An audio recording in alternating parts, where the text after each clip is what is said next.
Welcome to the People Dividend Podcast. I'm your host, Mike Horne, and I'm absolutely delighted to have Rick Walker in our virtual studio today. Today, we're diving into what it means to live a life with meaning and purpose, two of my favorite words. There are other choices, but meaning and purpose is so important. So we're going to dive into that. What does it mean to live a life of meaning and purpose? My guest is someone who has not only built businesses and led nonprofits across the globe, but is also someone who has distilled his life's lessons into a powerful framework for transformation. So, Rick Walker, who is he? He's an entrepreneur, strategist, author of the best selling book, 9 Steps to Build a Life of Meaning. From scaling businesses to leading nonprofits in over 50 countries, Rick has spent decades helping people unlock their potential. Rick, welcome to the show. Mike, thanks so much for having me. Looking forward to our conversation today. Rick, your journey is nothing short of incredible. From building businesses to leading nonprofits and now writing a book that's changing lives. For our listeners, what inspired you to write 9 Steps to Build a Life of Meaning, and why now? It seemed that I had some really unique experiences that very few people have the opportunity to be participants in. I really take the perspective that you make things happen for yourself, but also, a lot of it's just sort of dumb luck. And so I started with the mindset that I would write down some principles that I had learned over 25 years of operating in these different domains. The more I looked at it, the more I felt that I needed to address what Dr. John Vervaeke considers as the meaning crisis, which is a crisis among young men 25 to 45 years old in the West that have relegated themselves to living a loveless, pursuitless life. And so that's really where I pivoted the voicing of the book to address those men specifically. So that's your audience for this book, is that right? Or Yes, that's correct. It's a framework that can be utilized by anyone. In fact, if you go look at the Amazon reviews, it seems that the majority of them are women. But I really wrote it with a very direct, no nonsense voicing towards this crowd. I'm 46, so I'm only a few months removed myself from this subset. But I did specifically address it and write it in that tonality for the 25 to 45-year-old men that's underperforming in life. yeah, that's so interesting. There's a lot of psychology centered around, stage theory psychology that say that many men don't break out, form their own psychic house until their late 30s. It's a powerful way to connect with our audience. And your book outlines 9 steps to building a life of meaning. Can you give us an overview of how these steps and how they work together? Absolutely. So I don't know that we have time to cover all 9 of them, but let me give you just sort of a flavor for them. Right. Yeah, and so I think that the problem that this group of men, and of course, a lot of us have the same problem, is we're listening to a lot of podcasts. We're listening to a lot of people that are from the academia, that are pontificators by nature. They're researchers. And we also listen to people that are doers first. But to try to figure out a way, how do you articulate the problem from someone that comes from both worlds? I don't consider myself an educated person, Mike. I by no means have a PhD like you, but I do have a lot of sort of repetitions, a lot of iterations across a wide geography and subset of humanity. I also read about 1,000 books that prepared me to write this one. And so I have a little bit of knowledge. I have a little bit of sort of doerism. I try a lot. I fail a lot. I like to say that life is nothing more than a string of failures with the occasional moment of perfection.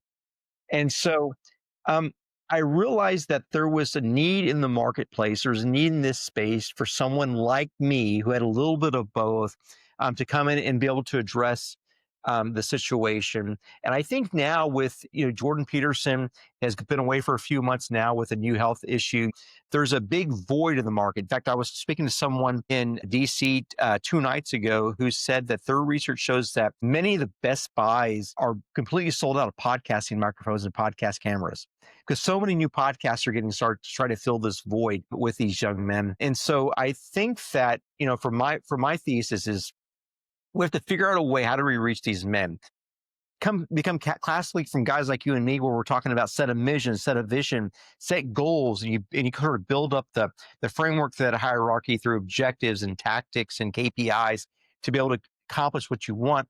But there's so many men, Mike, that don't have a positive vision of what's possible. They never have been shown a life that's worthy of replication. They never been shown how wealth can begin to provide some optionality in life, but they do know what they don't want out of life. And so this is what chapter one's about.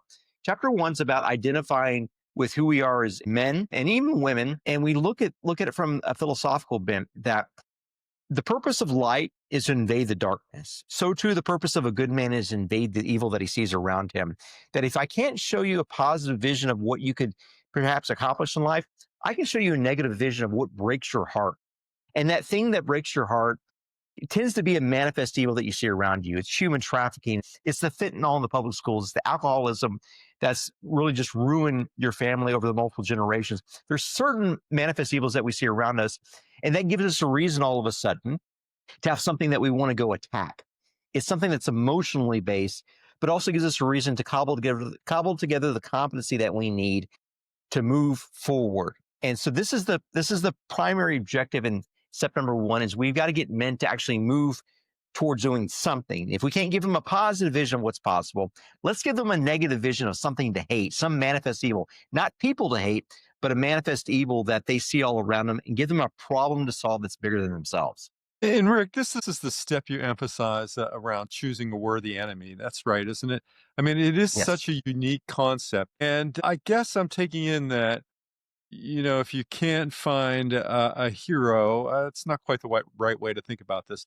Find an enemy, because that helps you discover your purpose. Is that more or less headed in the right direction, or? Yeah. We've got to get these guys to move, and we have to give them a reason to get some competency in place, right? And so I don't know that most humanity has a positive vision, doesn't have a goal. We've never met billionaires, most of us. We never met men that have happy marriages. We never, a lot of women haven't met women that have raised kids successfully, to second and third generations. But we do know something that breaks our heart, that really strikes us as wrong in the world, some injustice somewhere. And because there's something such a thing as an injustice, there's such a thing as justice. And there's some verb that's tied up in there that we can't quite explain as humans. There's some longing in our heart to see the justice fulfilled. And I have this feeling, Mike, that there's something within our DNA as men that want to fight, that want to challenge, but we're too accustomed to comfort. We're too accustomed to avoiding awkwardness, to avoiding pain. And if we can somehow get over that, and I think that one way of getting over that is seeing a hurt that's worthy of our discomfort initially. That is a pathway to get these men to move. So yes, you're right. You've got to figure out a way to get these guys to move sort of off the couch, off the video games, out in the real world, out of the worlds of bits and into the world of atoms, to go move and do something. And this is my thesis. Well, you talk about the importance of ripping away comfort and replacing it with clarity and fire. How can leaders and individuals start to embrace discomfort as a path to growth? I mean, for me, I often think about the change equation, that real change is impossible without having some source of dissatisfaction. Yeah, that's right. Well, there's a couple of things. First off is when I look at the great wisdom literature, whether it be the Tao Te Ching or the Jewish scriptures, the Christian scriptures. I read Dostoevsky. I read some of the great writers throughout history. I find a few common things. The first thing is that a wise person tends to see threats and figure out a way that they can flip them to be an opportunity. And so this is where the friction, the work, the effort comes in. The wise person is not scared of effort, not scared of a little pain, not scared definitionally by failure, because they're not worried about tackling that. But also, we've got to think about this when we make decisions. Because we commonly will see two paths. We'll see the easy path and the hard path, right? That's sort of the great A/B test of scripture. You have the wide easy path, you got the narrow hard path. If the easy thing were the right thing, you would have already done it. That's plain and simple. If the easy thing were the right thing, you would have already done it. And because there's this friction, there's this immobility, there's this little bit of pause before you do something, the easy option is not the right option. So therefore, the difficult option is probably the right option for you. And this is where men, myself included, women, we all want to do the easy thing. We want to do the easy thing, but there's something that sort of holds us back, something sort of in our DNA, like the thing that identifies with that great injustice. And we pause. And that pause is us realizing that step two, that we should be aiming higher. We should be doing the more difficult things. We should be shooting for the things that are more longevity focused, not the things that are more certain, because aiming low in the end turns out to be the only sin. Yeah, it's so interesting to see you blend ancient wisdom and modern psychology and your personal stories. So, how does this all come together? How do these elements come together to create a personal, not a personal, but a practical guide for readers? Yeah, so these are common themes that you see throughout history, throughout literature. I believe that a lot of us will read newer business books, like for instance, this one's been out for 2 months. We'll read this and we'll say, okay, this is great, or we'll go back and maybe go back 50 years and we'll read some Drucker, or we'll go back 15 years and we'll read some Michael Porter. We'll read these business elements and think that we're really capturing the essence of the thing. But what we don't realize is a lot of this literature is rooted in source literature. And so you definitely have to go back in time to be able to find out what that source literature is. If I want to go read Shakespeare, I've got to realize that I'm actually reading the Jewish and the Christian scriptures. If I want to read Plato, I've got to realize that I'm also reading a little bit of the Taoist background there. All the great literatures are sourced in greater literature. And so we've got to go back to try to uncover truth, right? When you read something that's sort of midway, what you're reading is a temporal perspective of the author on something that pre-existed that author. It's a snapshot in time. And over time, that literature is either weeded out by the throes of history, or it's embraced as a truism over time. It's tested over time. And that's why a lot of the literature has just gone away to nothingness over the centuries or the millennia, because it hasn't proven to be true for the greater wealth of humanity. And so this is why I say, like, we've got to go back. In fact, if I think of a lot of us that are in the business where we're sort of in this hustle culture right now, I like to say that the older the sage, the quicker the solution. The older the sage, the quicker the solution. Because if we don't go back as far as we possibly can, we tend to get things that are unreadable, that are irrelevant in the long term, and that are mainly just opinion on something that is a source truth. Yes, yeah, it reminds me of some of the work people do with the Akashic Record. But you've worked with some of the world's most accomplished leaders. What common trait, Rick Walker, that you've seen in people who live meaningful lives? Great question. There is an understanding that the purpose of meaning is often to be relevant. This is different than something like being famous, right? Being famed and being remembered. The relevance has to do with a notion of attaching your identity to something that's indestructible in the long term. So let me give you an example. I was trying to figure out what wisdom was. Like, how do I try to find what wisdom is? Because we can live a meaningful life, but meaning can go off track, right? You could turn out to be the assassin of a great man just because you want your name attached to that great man, but it's in the wrong way. It's a fool's errand. But if I want to go after wisdom, like some of these great accomplished men, I have to realize what it is. And what wisdom seems to be me is wisdom, and the wisest mind looks in the most distant future for the most valued reward that can purchase with the currency of the present. So it's the wisest mind looks in the most distant future for the most valued reward that can purchase with the currency of the present.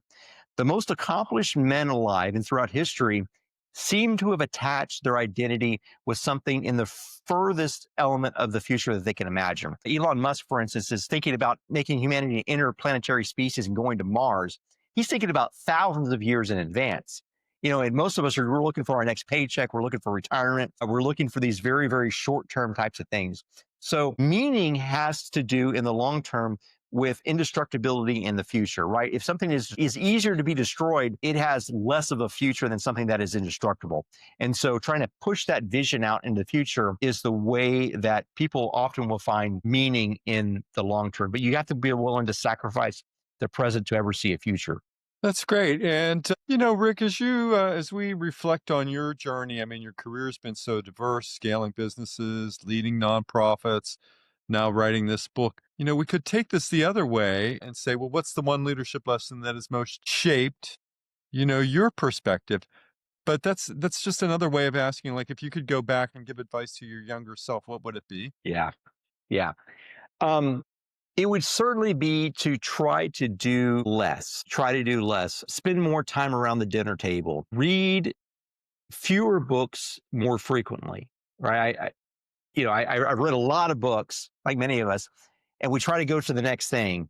And what we really need to be doing is shortening that list of books and going back and rereading and let it sort of permeate our minds, permeate our soul. And then take my silent time more seriously. In fact, in the end, those three things are the only three things that matter in the end is the quality of the books you read, the quality of your dinner table, and how you treat your time alone. Like those are the only three things that make or break you in the long term. Well, that's super. And Rick, for listeners who want to dive deeper into your work, where can they find your book and connect with you? Yeah, so the book's on Amazon, Barnes& and Noble, Walmart, and then my website is rickwalker.com. I send out a free newsletter every 2 weeks that gives sort of leadership insights, free videos, training, and Wow. quotes. And so, yeah, it's just a free resource. I think my book is actually free right now if you have a Kindle Unlimited plan on Amazon. So it's out there. If I could give everything away for free, I would, but it's at least free for some of you. That's great. What's one challenge you'd like to leave our listeners with today to help them start living with more purpose? So I would challenge listeners to realize this, that a worthy enemy is better than any friend. In fact, a bad friend is worse than any enemy could ever be. And so I would encourage people to think about the two or three people that extract more from you, that leave more negativity, those people that are happy when you fail, and get rid of them. Ghost them or talk to them. I mean, about finding someone else. I think that we can be really additive in our lives by getting rid of the wrong people in our lives. And so that would be my first encouragement. That's one of the encouragements I give early on in the book is try to find two or three friends that you can get rid of. That's great. And just as we wrap up today, fascinating conversation with Rick Walker, author of 9 Steps to Build a Life of Meaning. A great cover on it. I think Rick, what I'm taking away is that living a life of meaning isn't about chasing happiness. It's about embracing purpose and clarity and having the courage to take bold steps. And, as I reviewed your 9 step framework, I think it really offers a powerful roadmap for anyone. I mean, ready to stop drifting and start building. So, once again, I'd love to thank you, Rick Walker, for joining the People Dividend podcast. And I invite all of my listeners to connect with your work. And Rick, thank you so much. Thanks, Mike. Appreciate you. Thanks for having me. And until the next episode of the People Dividend, I'd encourage you to subscribe to the podcast, leave a review, and be sure to tune into the next episode. And until then, stay well.